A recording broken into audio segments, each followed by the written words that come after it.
Student part 3 section C में आपका स्वागत है। इसमें क्वेश्चन नंबर 27 से 23 तक देखने को मिलेंगे। तो फर्स्ट क्वेश्चन क्या कहता है, Anirudh took two metals oxide, aluminum oxide and magnesium oxide as shown in the figure. He forgot to label them. How will you guide Anirudh to identify the oxides, label them? तो aluminium oxide and magnesium oxide, आप सभी जानते हैं aluminium oxide Al2O3 और magnesium oxide MgO। ये क्या होता है, एम्फोटेरिक ऑक्साइड। क्या होता है, एम्फोटेरिक ऑक्साइड। और इसकी प्रॉपर्टी क्या रहती है, ये क्या शो करता है, एसिडिक नेचर भी शो करता है और साथ में क्या शो करता है, बेसिक नेचर भी शो करता है। बट मैग्नीशियम ऑक्साइड क्या है, एक तरह का मेटल ऑक्साइड है। और मेटल ऑक्साइड आप सभी जानते हैं क्या होता है, basic in nature. Basic in nature. इसका आंसर आप कैसे राइट करेंगे, देखो, magnesium oxide reacts with acid only. तो मैग्नीशियम ऑक्साइड बेसिक है, तो ये किसके साथ रिएक्ट करेगा, ओनली एसिड के साथ। ठीक है। Whereas aluminium oxide reacts with acid as well as basis. मतलब अगर बेस है तो एसिड के साथ रिएक्ट करेगा, और बेस है तो एसिड है तो बेस के साथ, और बेस है तो किसके साथ रिएक्ट करेगा, एसिड के साथ। तो आपको इस तरह आंसर ये राइट करना है। चलिए देखते हैं नेक्स्ट क्वेश्चन क्या कहता है। इन एन एक्टिविटी आंसू वाज गिवन टू सब्सटेंस। आंसू पास दो सब्सटेंस है, एक कॉपर सल्फाइड है और दूसरा क्या है, कॉपर ऑक्साइड है। टू ऑब्टेन कॉपर, इनमें से उसे क्या ऑब्टेन करना है, copper from these compound. She was able to extract copper successfully. Listed with the help of chemical equation with ASU might have completely activities. देखिए, इस क्वेश्चन में आपको एक्सट्रैक्टिंग मेटल के बारे में पता होगा। ये जो क्वेश्चन है कहाँ से लिया गया है, ये एनसीईआरटी से लिया गया है। देखिए यहाँ से इसका आंसर आप कैसे राइट करेंगे। तो सबसे पहले क्या है, कॉपर सल्फाइड। देखिए कॉपर सल्फाइड, इसको आप ऑक्सीजन के प्रेजेंस में हीट करेंगे तो आपको क्या मिलेगा, कॉपर ऑक्साइड मिलेगा। और साथ में क्या, सल्फर है, सल्फर ऑक्सीजन से रिएक्ट करेगा तो क्या बन जाएगा, सल्फर डाइऑक्साइड। ठीक है। फिर कॉपर ऑक्साइड को अपन फिर से लेंगे यहाँ पर। कॉपर ऑक्साइड को फिर किससे रिएक्ट कराएंगे, कॉपर सल्फाइड से। कॉपर सल्फाइड से फिर रिएक्ट कराएंगे तो आपको फाइनली प्योर क्या मिल जाएगा, कॉपर देखने को मिलेगा। तो आई होप ये क्वेश्चन समझ में आ गया और ये एनसीईआरटी से लिया गया है। नेक्स्ट क्वेश्चन देखिए, नेक्स्ट क्वेश्चन क्या कहता है। इसमें क्वेश्चन ए और बी दिए गए हैं। In the given series reactions name the compound X and Z. पहला ये, दूसरा क्या है, which type of reaction X to Z. देखिए सबसे पहले NaCl plus H2O, carbon dioxide and NH3। ये एनसीईआरटी में आपने बेकिंग सोडा वाला चैप्टर पैराग्राफ रीड करा होगा। तो देखिए इसको कंपैरिजन कीजिए, यहाँ से कंपेयर करिए, NaCl H2O, carbon dioxide, NH3। तो एक्स एंड वाई, तो इसमें एक्स एंड वाई आपका यहाँ ये एक्स है और यहाँ पर क्या है, वाई। क्यों, क्योंकि यहाँ पर देखिए इसको सोडियम हाइड्रोजन कार्बोनेट को यहाँ पर हीट करना है। क्या करना है, हीट करना है। तो एक्स वाला पार्ट कौन सा हो जाएगा, NaHCO3। तो आप एक्स की प्लेस पर क्या आ जाएगा, NaHCO3, सोडियम हाइड्रोजन कार्बोनेट। जब इसको आप हीट करोगे तो हीट करोगे क्या बन रहा है, वाटर प्लस कार्बन डाइऑक्साइड, और साथ में कौन सा कंपाउंड बन रहा है, देखिए यहाँ पर सोडियम कार्बोनेट। तो जेड की प्लेस पर क्या आ जाएगा, सोडियम कार्बोनेट। और फाइनल इसमें आप 10 मॉलिक्यूल्स और ऐड कर देंगे, 10 मॉलिक्यूल्स और ऐड कर देंगे तो फाइनल आपको क्या देखने को मिलेगा, क्यू सब्सटेंस। क्या देखने को मिलेगा, क्यू सब्सटेंस। जो क्यू सब्सटेंस रहेगा आपका, वो क्यू सब्सटेंस क्या बनेगा आपका, इसमें जब 10 मॉलिक्यूल्स ऐड कर देंगे तो ये बन जाएगा Na2CO3 डॉट NH2। तो ये आपका वॉशिंग सोडा बन जाएगा आपका। ठीक है। तो इसमें पूछा क्या है उन्होंने, फर्स्ट में एक्स टू जेड, तो एक्स की प्लेस पे आंसर ये आ गया और जेड की प्लेस पे आंसर आपका ये आ गया। ठीक है। ये क्वेश्चन फर्स्ट का। सेकंड क्वेश्चन क्या पूछा है उन्होंने, which type of reaction X to Z, X to Z में कौन सी रिएक्शन होगी। देखिए यहाँ पर क्या हीट देना पड़ रहा है, यहाँ पर क्या प्रोवाइड करना पड़ रहा है, हीट। हीट में देखो, जब हीट देते हैं तो हीट देते हैं तो कौन सी रिएक्शन होती है, तो इसमें आपको एंडोथर्मिक, एक तो क्या देखने को मिल रहा है, एंडोथर्मिक रिएक्शन, एंडोथर्मिक। तो एंडोथर्मिक हो रहा है तो इस कंपाउंड का क्या हो रहा है, डिकम्पोज हो रहा है। तो इसको अपन और साथ में क्या बोल सकते हैं, डिकम्पोजिशन रिएक्शन। नेक्स्ट क्या पूछा उन्होंने, एक्स टू जेड। ठीक है। नेक्स्ट क्वेश्चन क्या कहता है, you are given three unknown solution ABC, इसकी पीएच वैल्यू दी है। ए की वैल्यू कितनी दी है, 6। बी की पीएच वैल्यू कितनी दी है उन्होंने, 8। और सी की कितनी गिवन है, 9.5। तो जितना ज़्यादा पीएच कम होगा, जितना ज़्यादा पीएच कम होगा उतने ज़्यादा क्या देखने को मिलेंगे आपको, आयंस देखने को मिलेंगे, मतलब H प्लस आयन देखने को मिलेंगे। ये बात आप याद रखना। सबसे कम किस में है, ए में। फिर कम किस में, बी में। फिर कम किस में है, सी में। तो ये आपको समझ में आ गया होगा। इसको करना क्या है, in which solution will the maximum number of hydronium ion. तो इसका आंसर क्या हो जाएगा, ए। सबसे ज्यादा हाइड्रोनियम आयन किसमें देखने को मिलेंगे, ए में। Arrange the given sample in the increasing order of H plus ion. इनको अरेंज करना है, अरेंज करना है। तो सबसे पहले सबसे कम किस में होंगे, सी में। फिर किस में होंगे, बी में। फिर सबसे ज्यादा किस में देखने को मिलेंगे, ए में। इनको अरेंज करना है इंक्रीजिंग ऑर्डर में। तो सबसे ज़्यादा इसमें और सबसे ज़्यादा इसमें देखने को आपको मिलेंगे। तो एक सॉल्यूशन ए इसका आंसर हुआ है और ये इंक्रीजिंग ऑर्डर ये अपन ने लिया है। आई होप आपको समझ में आ गया होगा ये वाला क्वेश्चन। नेक्स्ट क्वेश्चन क्या है, कमेंट द फॉलोइंग स्टेटमेंट। पहला क्या है, bee sting is treated with baking soda paste whereas wasp sting is treated with dilute vinegar. ऐसा क्यों होता है, bee sting is acidic. Bee का स्टिंग कैसा होता है, ये होता है आपका एसिडिक। एसिडिक, तो इसका रिएक्शन किसके साथ कराते हैं, बेकिंग सोडा, ये कैसा हो जाता है आपका बेसिक, फिर क्या हो जाता है न्यूट्रल। यहाँ पर देखिए, वास्प स्टिंग इज बेसिक, इसका स्टिंग कैसा होता है, बेसिक होता है, और इसमें क्या मिलाया जाता है, विनेगर, और ये कैसा होता है एसिड। एसिड और बेस मिलके क्या बन जाता है, न्यूट्रल। समझ में आ गया होगा। सेकंड क्वेश्चन देखिए, farmer treat soil with quick lime when tilling. तो क्विक लाइम क्यों मिलाते हैं फार्मर सॉइल में, इसका आंसर देखिए, to change the nature of soil, neutral और बेसिक। मतलब जब बहुत ज्यादा जो सॉइल एसिडिक हो जाती है, क्या हो जाती है एसिडिक, तो उसमें क्या मिलाया जाता है, क्विक लाइम। क्विक लाइम जैसे ही मिलाएंगे तो ये कैसा होता है, बेसिक नेचर का। तो सॉइल कैसी हो जाएगी, न्यूट्रल हो जाएगी, या फिर कैसी हो जाएगी, बेसिक हो जाएगी। नेक्स्ट क्वेश्चन क्या कहता है, ancient sculpture and marble structure are conserved by treating them with certain chemicals. तो एसिड रेन की वजह से इन एंशियंट स्कल्पचर और मार्बल को बचाने के लिए, देखिए इसका आंसर क्या कहता है, to protect sculpture from the effect of certain gases present in environment and acid rain. इससे बचाने के लिए अपन क्या करते हैं, केमिकल्स का यूज करते हैं। तो इसका आंसर आप यहाँ से नोट कर सकते हैं। आई होप आपको समझ में आ गया होगा। नेक्स्ट क्वेश्चन क्या कहता है, water is used by leaves of the plants for photosynthesis. ये तो पता है, but rather than watering the leaves we water the plant through the soil. लेकिन जब पानी देते हैं तो सॉइल में, मतलब यहाँ पर वाटरिंग करते हैं अपन, यहाँ पर पानी देते हैं, यहाँ पर पानी डायरेक्ट नहीं दिया जाता, तो सॉइल में पानी दिया जाता है, तो ये ऊपर जाता है, कहाँ तक पहुंच जाता है, लीव्स तक। कहाँ तक पहुंच जाता है, लीव्स तक पहुंच जाता है। और यहाँ लीव से क्या हो जाता है, इवेपोरेट हो जाता है, और यहाँ से क्या हो जाता है, इवेपोरेट। इवेपोरेट मतलब वहाँ सक्शन हो जाता है, सक्शन क्रिएट हो जाता है। सक्शन क्रिएट होता है तो सक्शन मतलब यहाँ से प्रेशर जनरेट हो रहा है और यहाँ से वाटर बाहर निकलता है। तो इसमें बताना क्या है, how does the water reach the leaves of the plant. तो यहाँ से पानी कैसे पहुंचता है ऊपर तक। तो इसमें देखो, फर्स्ट क्वेश्चन में, फर्स्ट क्वेश्चन का क्या आंसर आएगा, फर्स्ट क्वेश्चन क्या था, water is used by leaves plant for photosynthesis but rather watering the leaves. देखो इसमें, in water, in plants the water absorbed by the plants from the soil. यहाँ soil से water क्या होता है, एब्जॉर्ब होता है थ्रू द रूट्स।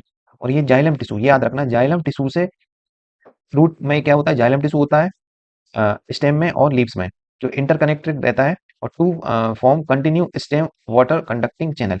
मतलब इस जाइलम टिश्यू के थ्रू वाटर कहाँ पहुंच जाता है, लीव्स तक पहुंच जाता है। और आंसर आप क्या नोट कर सकते हैं, during the day when stomata are open the transpiration will becomes the major driving force और the movement of water in the xylem. यहाँ पर क्या रहता है, दिन के समय में यहाँ पर ये लीव्स में जो स्टोमेटा, जो पोर्स होते हैं ना, वो ओपन हो जाते हैं।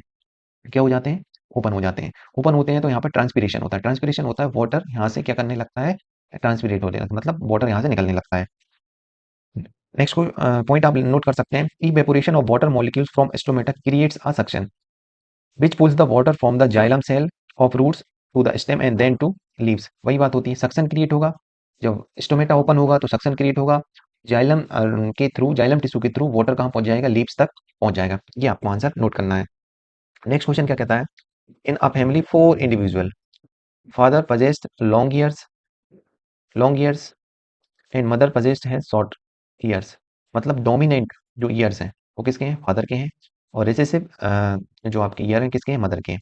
If the parents had pure dominant and recessive traits respectively, then calculate the ratio, ratio calculate करना है of genetic makeup F two generation. F two generation में ये जो डोमिनेंट हैं और रिसेसिव हैं, ये क्या शो करते हैं, इसको समझते हैं।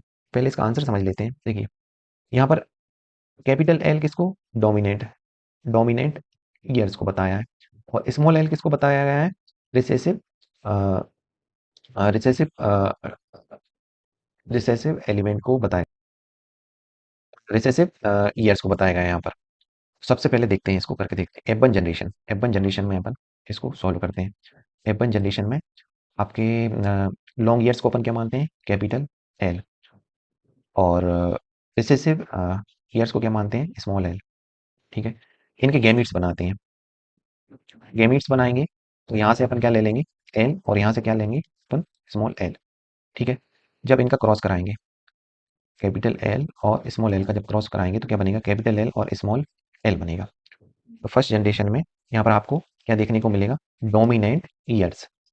सेकंड एफ टू जनरेशन की बात करते हैं, एफ टू जनरेशन में इसको लेंगे, capital L small L, capital L और स्मॉल एल। तो इनकी जो गैमीट्स हैं, गैमीट्स बनाते हैं, इनके गैमीट्स जब बनाएंगे, इसमें से गैमीट्स क्या आएगा आपका, इसमें से कैपिटल एल स्मॉल एल आएगा, और यहाँ पर भी कैपिटल एल और स्मॉल एल आएगा। इनका क्रॉस कराते हैं, इनका क्रॉस कराएंगे, कैपिटल एल मतलब यहाँ पर दो गैमीट्स देखने को मिलेंगे आपको अलग अलग। तो कैपिटल एल और स्मॉल एल, यहाँ पर कैपिटल एल और स्मॉल एल, जब इनका क्रॉस कराएंगे कैपिटल एल और कैपिटल एल का कराएंगे, तो यहाँ पर क्या आ जाएगा आपका, कैपिटल एल आ जाएगा। कैपिटल एल और स्मॉल एल, यहाँ पर कैपिटल एल स्मॉल एल, यहाँ पर स्मॉल एल और स्मॉल एल। अब इनका रेशो बनाते हैं। इनका देखिए रेशो कैसे बनेगा। सबसे पहले देखिए, कैपिटल एल है, कैपिटल एल लिखा, ठीक है। स्मॉल एल कितने टाइम है, टू टाइम है, टू टाइम स्मॉल एल है, टू टाइम स्मॉल एल है, ठीक है। फिर क्या बचा, स्मॉल एल। तो इसको क्या लिख सकते हैं आगे, देखिए ये वन टाइम है, वन, ये कितने टाइम है, टू टाइम है, टू, और ये कितने टाइम है, वन टाइम। तो ये आपका रेशो बन जाएगा एफ टू जनरेशन में। तो आई होप फर्स्ट क्वेश्चन समझ में आ गया। सेकंड क्वेश्चन क्या कहता है, if father had short year and mother had long years. ये जस्ट इस फर्स्ट क्वेश्चन का जस्ट क्या कर दिया, इसका रिवर्स कर दिया। Explain what effect it will have on the ratio of genetic makeup in F two generation. देखिए इसका आंसर कैसे नोट करेंगे, कोई चेंज नहीं होगा, क्योंकि जस्ट रिवर्स हुआ है। एफ टू जनरेशन में भी वही रेशो देखने को मिलेगा, one ratio two ratio one, ठीक है। As the cross is still between the pure dominant and recessive allele as shown in cross above, जो कि अपन को आंसर अभी फाइनल देखने को मिला। तो आई होप ये क्वेश्चन आपको समझ में आ गया होगा। नेक्स्ट क्वेश्चन क्या कहता है, what is the fundamental difference between the hypermetropia and myopia in terms of the optical experience in a person. तो डायग्राम ये दिया है, इसके थ्रू आपको क्वेश्चन बताना है। पहला क्वेश्चन का, what is the defect that is shown in the figure. तो ये इस क्वेश्चन का आंसर देखने से पहले ये एनसीईआरटी में आपने पढ़ा होगा। ये हाइपरमेट्रोपिया रहता है, हाइपरमेट्रोपिया क्या रहता है, इसमें डिस्टेंस ऑब्जेक्ट क्या रहता है, क्लियर दिखाई देता है, बट नियर पॉइंट कैसा दिखाई देता है, क्लियर नहीं दिखाई देता, कैन नॉट सी नियर, ठीक है। फार डिस्टेंस, इसमें देखो can see distance clearly but can not see near object distinctly. तो इसमें हो क्या जाता है, इसमें आई वॉल शॉर्ट हो जाती है, ठीक है। तो यही इसमें आंसर आप नोट करेंगे। तो देखिए इसका आंसर हो जाएगा ए का। सबसे पहले इनका डिफरेंस बताना है, इनमें क्या डिफरेंस है। डिफरेंस क्या है, हाइपरमेट्रोपिया में क्या रहता है कि डिफिकल्टी होती है फोकसिंग ऑफ नियर, और मायोपिया में क्या रहता है, मायोपिया में रहता है इसमें डिस्टेंस ऑब्जेक्ट के ब्लर दिखाई देता है और नियर ऑब्जेक्ट क्लियरली दिखाई देता है, ये डिफरेंस है। और इसमें देखिए व्हाट इज द डिफेक्ट, क्या डिफेक्ट है, फर्स्ट में देखिए image shown case of hypermetropia, ये किसका केस है, हाइपरमेट्रोपिया का केस है। सेकंड क्या है, state one cause of such defect, shorting, मतलब क्या डिफेक्ट है, आई बॉल कैसी हो जा रही है, ये आई बॉल पहले ऐसी थी, आई बॉल, ये आई बॉल यहाँ पर थी, ये आई बॉल फिर कैसी हो गई, ये शॉर्ट हो गई, आई बॉल शॉर्ट देखने को मिल रही है। तो आई बॉल क्या हो जाती है, शॉर्ट हो जाती है। फोकल लेंथ, फोकल लेंथ क्या हो जाती है, focal length becomes too long, focal length यहाँ से क्या हो जाती है, फोकल लेंथ इसकी क्या हो जाती है, बढ़ जाती है। नेक्स्ट क्वेश्चन क्या कहता है, explain with reason concave lens can be use to correct defect. इसमें एक्सप्लेन विद, यदि कॉनकेव लेंस लगाया जाता है तो उससे डिफेक्ट करेक्ट हो जाएगा क्या, ये बताना है, नहीं होगा, नो, नो कॉनकेव लेंस। अगर यहाँ पर आपने कॉनकेव लेंस लगा भी दिया तो क्या होगा, कॉन्वेक्स लेंस क्या करेगा, ये और डाइवर्ट कर देगा, और डाइवर्ट करेगा तो और ज़्यादा ये इमेज दूर बनेगी इसकी, और ज़्यादा डिफिकल्टी होगी ऑब्जेक्ट को देखने में। तो इसकी प्लेस पर अपन क्या लगाते हैं, कॉन्वेक्स लेंस लगाते हैं। क्या लगाएंगे, कॉन्वेक्स लेंस। कॉन्वेक्स लेंस क्या करेगा, देखिए इसमें अपन देखते हैं, अगर कॉन्वेक्स लेंस लगाएंगे तो ये और कन्वर्ज कर देगा रेज को, यहाँ पर आपको इस पॉइंट पर रेटिना पर ये क्या कर देगा, उन रेज को क्या कर देगा, कन्वर्ज कर देगा। आई होप आपको समझ में आ गया होगा ये क्वेश्चन। चलिए नेक्स्ट क्वेश्चन देखते हैं, state the relationship between the resistance R of a wire and length in cross section area A. ये तीन चीजें दी है, रेजिस्टेंस दिया है, लेंथ दिया है और क्रॉस सेक्शन एरिया दिया है। इन मैथमेटिकल सिंबल से अपन क्या बनाना है, एक फाइनल फॉर्मूला बनाना। तो देखिए हम जानते हैं कि जो रेजिस्टेंस ऑफ वायर होता है वो डायरेक्टली प्रोपोर्शनल होता है लेंथ के, मतलब लेंथ अगर बढ़ेगी तो रेजिस्टेंस भी बढ़ेगा, और रेजिस्टेंस इज इनवर्सली प्रोपोर्शनल होता है किसके, वन अपॉन एरिया। एरिया मतलब एरिया बढ़ेगा तो रेजिस्टेंस क्या होगा, कम होगा, और एरिया कम होगा तो रेजिस्टेंस क्या हो जाएगा, ज़्यादा। इक्वेशन फर्स्ट और सेकंड को सॉल्व करते हैं तो क्या बनेगा, R proportional to L upon A, ये आपका एक फॉर्मूला है। जब आप यहाँ से क्या प्रोपोर्शनलिटी का साइन हटाएंगे तो क्या बन जाएगा, एक कांस्टेंट देखने को मिलेगा जिसे बोलते हैं रो, रो एल अपॉन ये रो किसको इंडिकेट करता है, ये है रेजिस्टिविटी। क्या है, रेजिस्टिविटी। ये रेजिस्टिविटी क्या होती है, ये मटेरियल होता है, ये मटेरियल होता है कंडक्टर का, क्या होता है, ये मटेरियल होता है। मटेरियल किसका होता है, ये कंडक्टर का होता है। देखिए ये फॉर्मूला देखने को तो मिल गया, पहला पूछा है इन्होंने। सेकंड क्या है, using formula define the resistivity of material. इससे क्या करते हैं अपन, रेजिस्टिविटी का फॉर्मूला निकालते हैं। रेजिस्टिविटी क्या हो जाएगा, इन दोनों का मल्टीप्लाई हो जाएगा, कितना हो जाएगा, आर ए अपॉन क्या जाएगा, एल हो जाएगा। अगर इसको अपन 1 मीटर स्क्वायर मान लेते हैं और इसको क्या मान लेते हैं, 1 मीटर मान लेते हैं, तो रजिस्टिविटी इक्वल टू किसकी हो जाएगी, रेजिस्टेंस की। तो रजिस्टिविटी एक तरह का क्या है, रेजिस्टेंस ही है। तो इसको कैसे डिफाइन करेंगे, here resistivity is the resistance offered of a wire 1 metre having the cross section area of 1 metre square. तो आई होप आपको समझ में आ गया होगा ये क्वेश्चन। नेक्स्ट क्वेश्चन क्या कहता है, Mona was doing an experiment, Mona experiment कर रही है magnetic compass and the straight current carrying wire. She observe that she moved the compass away from the current carrying wire. अब वो जो कंपास रहता है जो किसको मेजर करता है, मैग्नेटिक फील्ड को, वो क्या कर रही है, उसको दूर ले जा रही है। The deflection of the compass needle reduce, जिससे डिफ्लेक्शन क्या हो जाता है, कंपास नीडल का क्या हो जाता है, कम हो जाता है। तो इसमें फर्स्ट क्वेश्चन उन्होंने पूछा क्या, explain why deflection of the compass needle reduce as Mona moved away from the compass needle from the current carrying wire. सबसे पहले देखिए ये वोल्टेज है, यहाँ से करंट फ्लो हो रहा है, इस डायरेक्शन में करंट फ्लो हो रहा है। तो पहला जो कंपास नीडल है, ये जो कंपास नीडल है इसको मोना कहाँ ले जा रही है, इसको दूर ले जा रही है। इसको दूर ले जा रही है तो इसमें डिफ्लेक्शन क्या हो रहा है, रिड्यूस हो रहा है। इसका रीजन क्या है, देखिए आंसर यहाँ से ऐसे नोट करेंगे, magnetic field strength inversely proportional to the distance of the current carrying wire. जो मैग्नेटिक फील्ड है जिसको वी से डिनोट करते हैं, ये इनवर्सली प्रोपोर्शनल होती है किसकी, डिस्टेंस के। मतलब डिस्टेंस बढ़ेगी तो मैग्नेटिक फील्ड क्या होती जाएगी, कम होती जाएगी, और डिस्टेंस कम होगी तो मैग्नेटिक फील्ड क्या होती जाएगी, बढ़ती जाएगी। तो इसका आंसर है hence Mona moved compass away from the current carrying wire, the magnetic field less, magnetic field कम हो जाएगी, hence the deflection was less, तो deflection क्या होता जाएगा, कम होता जाएगा। इससे आपको आंसर समझ में आ गया होगा। सेकंड क्वेश्चन क्या पूछा है, mention one thing, mention mention one thing that could have changed in the circuit of the wire that could increase the deflection of the needle। इसमें देखिए इसका आंसर कैसे नोट करेंगे अपन, magnetic field strength is directly proportional to the current. जो magnetic field है वो directly proportional होती है किसकी, करंट की। मतलब अगर करंट बढ़ेगा तो मैग्नेटिक फील्ड भी क्या होगी, बढ़ेगी। Mona could increase the current in the circuit to observe the greater deflection of compass needle. Current बढ़ेगा तो उसको ज्यादा डिफ्लेक्शन देखने को मिलेगा मैग्नेटिक फील्ड में।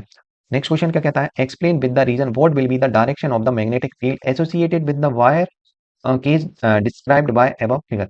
अगर ये magnetic, explain the reason what will be the direction, direction पूछिए, what will B direction of the magnetic field associated of the wire. मतलब यहाँ पर करंट फ्लो इस डायरेक्शन में हो रहा है, तो इसका answer right hand thumb rule से अपन देखेंगे। तो राइट हैंड थंब रूल में देखिए, राइट हैंड थंब रूल को अगर इसको, इसकी फिंगर देगी, इसकी कल फिंगर किस डायरेक्शन में जा रही है, इस डायरेक्शन में जा रही है। यहाँ देखिए इस डायरेक्शन में जा रही है, तो ये कैसी जा रही है, क्लॉकवाइज जा रही है। यहाँ आपको क्लॉकवाइज देखने को मिलेगी, ये आपकी क्लॉक है।